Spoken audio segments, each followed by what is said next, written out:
Se tem um clichê que aparece em quase todos os animes, é o clichê do personagem fodão do passado que teve uma grande importância para o estado atual do mundo. E em Naruto não é diferente, porque o Hashirama, além de ser extremamente poderoso ao ponto de ser chamado de Deus Shinobi, construiu as bases não apenas de Konoha, mas também para muitas coisas no mundo ninja, como por exemplo, entregar os bijus para as outras vilas. Mas por que ele é tão forte assim? Qual a sua importância para a história? Qual o seu nível de poder? Ele é mais forte que o Hashirama Hine Tensei ou não? Quais suas principais habilidades e simbolismos? Assista esse vídeo até o final para descobrir. Fala galera, eu sou o Zé dos Animes e se você é novo por aqui, seja muito bem-vindo e inscreva-se no canal para assistir a mais vídeos de Naruto. Aproveita e já deixa o like, porque assim o YouTube entende que você tá gostando do vídeo e espalhará ele para mais pessoas assistirem, beleza? E bom, recados dados, vamos deixar de enrolação e bora pro vídeo. Galera, como a grande maioria de vocês sabem, Senju Hashirama é o primeiro Hokage da história e principal membro do clã Senju, e foi aclamado como Deus Shinobi por seus feitos incomparáveis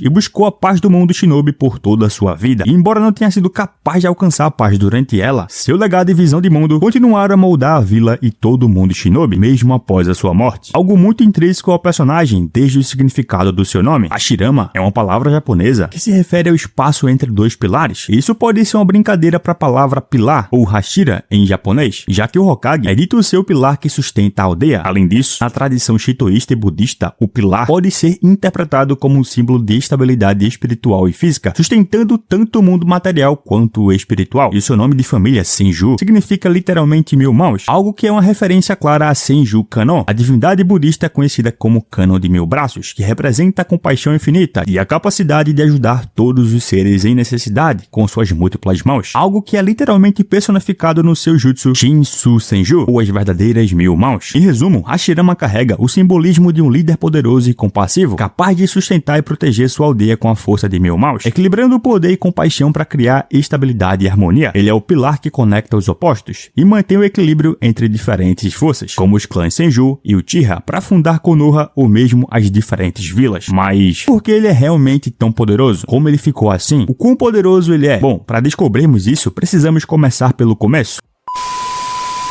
Hashirama nasceu durante um período em que a guerra era a rotina no mundo ninja e até mesmo crianças participavam das sanguinárias batalhas. Ele, como o filho mais velho dos 4 filhos de Butsuma Senju, tinha como um dos seus sonhos criar um sistema shinobi onde uma criança pudesse estar perto de outras pessoas da sua idade, nunca precisando crescer prematuramente no campo de batalha. Sonho esse que provavelmente deve ter nascido do desejo de não ver seus irmãos morrerem e consequentemente se estendeu às outras crianças. Durante seu raro tempo de inatividade, Hashirama conheceu um garoto da sua idade chamado Madara. Os dois rapidamente desenvolveram uma rivalidade amigável que ficou bastante marcada pela competição de jogar pedras no rio, onde geralmente o Hashirama vencia. Um indicador do que viria a acontecer no futuro, ele sempre estaria acima do Madara enquanto os dois estivessem vivos. Após a morte dos seus irmãos, Kawara e Tama, Hashirama e Tobirama decidiram que um novo sistema shinobi precisaria ser implementado para acabar com o ciclo de morte, um sistema que exigiria uma aliança entre o Senju e o Uchiha, um sonho que Hashirama acabou compartilhando com Madara, e por precaução não revelaram os nomes das suas famílias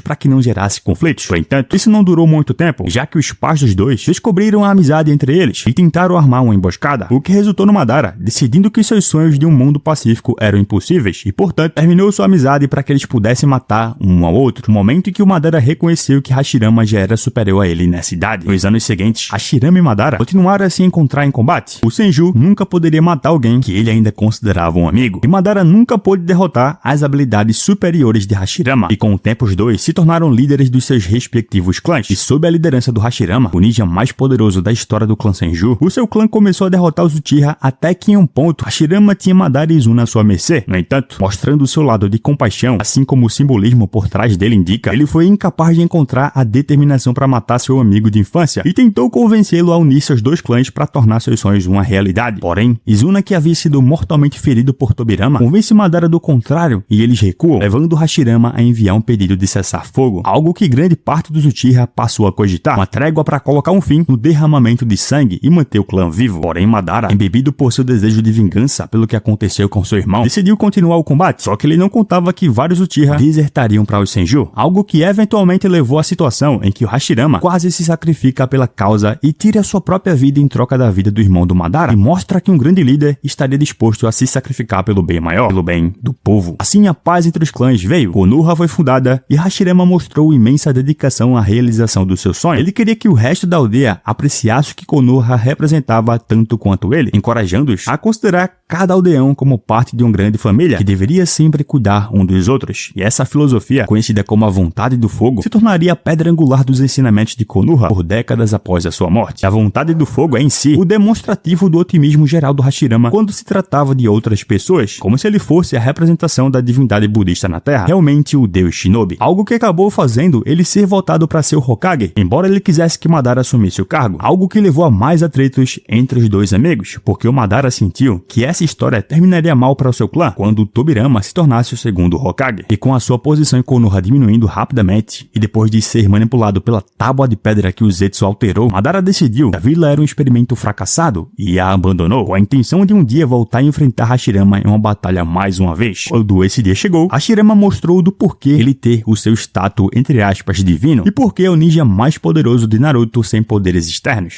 Com a Kyuubi sob o seu controle, Madara desafiou Hashirama uma última vez, e o primeiro Hokage aceitou. Porém, nem mesmo o Mangekyo Sharingan eterno do Uchiha, combinado com o poder das 9 caudas, foi o suficiente. E mesmo que o resultado do combate tenha sido devastador, ao ponto de esculpir o local que seria chamado de Vale do Fim, e ganhou esse nome pelo fim dos confrontos entre os dois, Hashirama mostrou o porquê dele também ter sido capaz de subjugar e capturar outras 7 bijus sozinho. Sim, as bestas que os incríveis ninjas da Akatsuki precisavam batalhar em dupla para vencer, eram derrotadas pelo Hashirama sozinho. Para um pouco para pensar o quão absurdo isso é. Pensou? Pois é. Então por que será que o Hashirama é tão poderoso assim? Além de viver uma época de guerra que forçou ele a crescer muito rápido, um dos motivos principais é o fato dele ser a reencarnação de Ashura Otsutsuki, um dos filhos do sábio dos 6 caminhos, e por isso possuía uma poderosa força vital e energia física, características que tornaram seu chakra extremamente roubado e o permitia liberar poderosas ondas de choque que danificaram as coisas ao seu redor, simplesmente liberando ele. A força vital do Hashirama também lhe concedia resistência suficiente para lutar sem parar por um período de 24 horas, enquanto ainda estava pronto para uma batalha. Era realmente uma quantidade tão grande de vitalidade que o seu corpo possuía um poder regenerativo considerável que poderia curar a maioria dos ferimentos sem precisar fazer selo de mal. Isso, claro, naturalmente, já que ele tem 100% das células do Hashirama, o que acabou influenciando demais em sua luta final contra Madara, que continuou lutando até seu esgotamento total e ficou cansado demais para manter até mesmo o seu Sharingan ativo, o que permitiu que Hashirama pudesse extrair-se com um clone de madeira, enquanto o verdadeiro o esfaqueava pelas costas. Mas quais são as habilidades dele que tornam todos esses feitos possíveis? Hashirama poderia invocar vários portões Rashomon para se proteger de quase qualquer ataque. Esses portões eram o Kuchiyose Goju Rashomon, um jutsu que invoca instantaneamente 5 portões que foram capazes de redirecionar uma Bijudama da Kyuubi coberta pela armadura do Susanoo e simplesmente permaneceram intactos. E o curioso é que o Rashomon é inspirado no famoso portão de Kyoto, que tinha uma reputação de ser amaldiçoado, associado ao caos e à presença de espíritos malignos, e que aparece na literatura clássica japonesa, no conto Rashomon de Ryonosuke Akutagawa, que explora temas de moralidade, corrupção e sobrevivência. No contexto do Hashirama, é como se ele fosse um protetor contra espíritos malignos, que no caso aqui seria Kyuubi, que é chamada de raposa demônio. Hashirama também é muito habilidoso em Fuinjutsu, o jutsu de selamento, que poderia armazenar vários tipos diferentes de armas, principalmente espadas. Da mesma forma, o Fuinjutsu dele poderia reforçar técnicas de selamento que não eram de sua própria criação, e no anime ele também poderia quebrar o controle do Madara sobre as 9 caudas, mas a sua especialidade era mesmo a liberação da madeira, onde mostrou vários jutsus insanos. Com a técnica Hotei, ele cria uma série de mãos gigantes que rompem do solo e cercam e prendem o inimigo escolhido. Foram capazes de conter o Susanoo do corpo completo do Madara, algo já absurdo, mas que se torna ainda mais insano com ele, porque Hashirama é capaz de manifestar 2 mãos apenas por pura vontade, sem o uso de selos de mal. E o curioso é que essa técnica parece ter uma influência do folclore japonês, já que Hotei é um dos 7 deuses da sorte do taoísmo e pode simbolizar o poder absoluto do Hashirama de controlar e conter forças destrutivas com a força vital da natureza. Além disso, a liberação de madeira dele também lhe concedeu o método de subjugar e controlar bijus através do jutsu Kakuan no Ete Suishu, ou mãos que trazem a felicidade ao colocar elas para dormir. Esse é o jutsu que o Yamato usa para conter o Naruto 4 caudas lá no segundo arco do Naruto Shippuden. O Hashirama é tão absurdo que ficava tranquilo usando esse jutsu, enquanto Yamato, de acordo com o episódio 376, quando executa ele, dele para suprimir o chakra da Kurama, que estava vazando do Naruto, ficou enjoado e se tremendo ao montar a estrutura da técnica. Simplesmente insano, meus amigos. Agora, um jutsu marcante do primeiro Hokage é o seu dragão de madeira gigante. Ele usa seja para atacar, conter ou mesmo absorver chakra a cada mordida. E no anime, Hashirama foi capaz de fazer com que o dragão detonasse em seu alvo, resultando em uma grande explosão. E o curioso é que o Tobirama, seu irmão, também consegue criar um dragão usando liberação da água, o que pode ser um paralelo bem legal entre os dois Hokages, já que além dos dois elementos serem representação da vida, dragões são uma fusão simbólica entre poder e proteção, o que pode indicar que os irmãos Senju são protetores da vida de forma geral. Embora, claro, exista o meme do Tobirama sobre o Tira bom ser o Tira morto, mas isso fica para um vídeo sobre o Tobirama. Fato é que, por causa das suas grandes reservas de chakra, Hashirama poderia usar Senjutsu e entrar no modo sábio, um feito que ele poderia realizar instantaneamente, sem precisar ficar juntando chakra natural por tempo considerável, algo que o Naruto adulto, por exemplo, mesmo com anos de experiência, não conseguiu. E embora não se saiba onde Hashirama aprendeu esse modo sábio até o dia da gravação desse vídeo, o primeiro Hokage se provou ainda mais incrível em seu uso, ao ficar no topo dos seus jutsus de madeira como um meio de se mover na batalha e se manter parado para continuar acumulando energia natural para manter o modo ativo por mais tempo. Modo sábio esse, que também aumenta muito o poder da sua liberação de madeira, fazendo com que suas construções se tornem consideravelmente maiores, como por exemplo a sua maior criação, a liberação de madeira de arte sábia, verdadeiras várias milhares de mãos, que eu comentei no início do vídeo e tem inspiração direta da deusa Kannon do budismo. Essa estátua de madeira é tão grande que a Kurama, que tinha o tamanho Susanoo completo do Madara, se tornava muito pequena em comparação a ela, quase como se fosse um pincher. Isso sem falar que outras construções de madeira do Hashirama ficavam em cima dela, e como milhares de mãos surgem das costas da estátua, ela pode servir para uma variedade de propósitos, desde lutar em nome do usuário até defender ou usar outras técnicas. Um jutsu praticamente perfeito, e por causa da altura, é praticamente impossível atingir o Hashirama, já que ele fica no topo. E claro, isso são feitos dele em vida, porém mesmo após ele ir de arrasta para cima, de uma forma que não foi revelada até os dias de hoje, seu corpo e legado tiveram influência direta na obra, principalmente porque várias pessoas buscaram usar suas células que tinham propriedades curativas para vários propósitos. Orochimaru exumou o corpo do Hashirama para seus próprios experimentos, onde ele infundiu 60 cobaias infantis com células colhidas dos restos mortais, na esperança de que alguém fosse capaz de usar o Mokuton, porém apenas Yamato sobreviveu ao processo. Danzo, que tinha uma relação de trabalho com Orochimaru, teve o seu braço direito infundido com as células do Hashirama. Além dele ganhar um aumento significativo de chakra e habilidades limitadas de liberação da madeira, ele conseguiu estender a quantidade de tempo que poderia manter o Izanagi ativo com seus diferentes Sharingan, e aumentar também a frequência com que ele poderia usar o Kotomatsukami com o olho do Shisui. Kabuto, que continuou os estudos do Orochimaru, eventualmente aprendeu a criar um implante que concederia a quem o recebesse acesso ao poder do Hashirama, e o único que recebeu esse implante foi o Madara, e segundo Kabuto, estaria além do seu auge, embora o Uchiha pergunte se ele realmente conhecia o auge dele. E por fim tem o Madara, que pegou sua própria amostra do DNA do Hashirama durante a sua luta no Vale do Fim, e aplicou em seus ferimentos para poder acelerar sua recuperação, e décadas depois, no final da sua vida, seu Sharingan se transformou em um Rinnegan devido à combinação do chakra de Indra e Ashura, já que os dois são suas respectivas reencarnações, ou seja, o Rinnegan não é a evolução do Sharingan, como muito se espalha por aí. Isso é uma grande fake news. Mas sabe o que vai se espalhar por aí também? A palavra de Kishimoto. E como eu vou fazer a minha parte, aqui na descrição deixa uma playlist completa com vários vídeos de Naruto e Boruto aqui do canal. Então depois que terminar esse vídeo aqui, confere lá, beleza? Porque apesar de toda essa repercussão no mundo ninja, Hashirama ainda seria invocado como Edo Tensei, um jutsu que traz os mortos de volta à vida. E ele foi trazido de volta 2 vezes ao longo da história de Naruto, uma no clássico e outra no Shippuden. E embora os Edo Tensei não fiquem sem chakra e sejam imortais ao ponto de voltar mesmo se seu corpo for completamente destruído, em níveis de poder eles se tornam mais fracos. E o louco é que mesmo assim, Hashirama tem feitos impressionantes.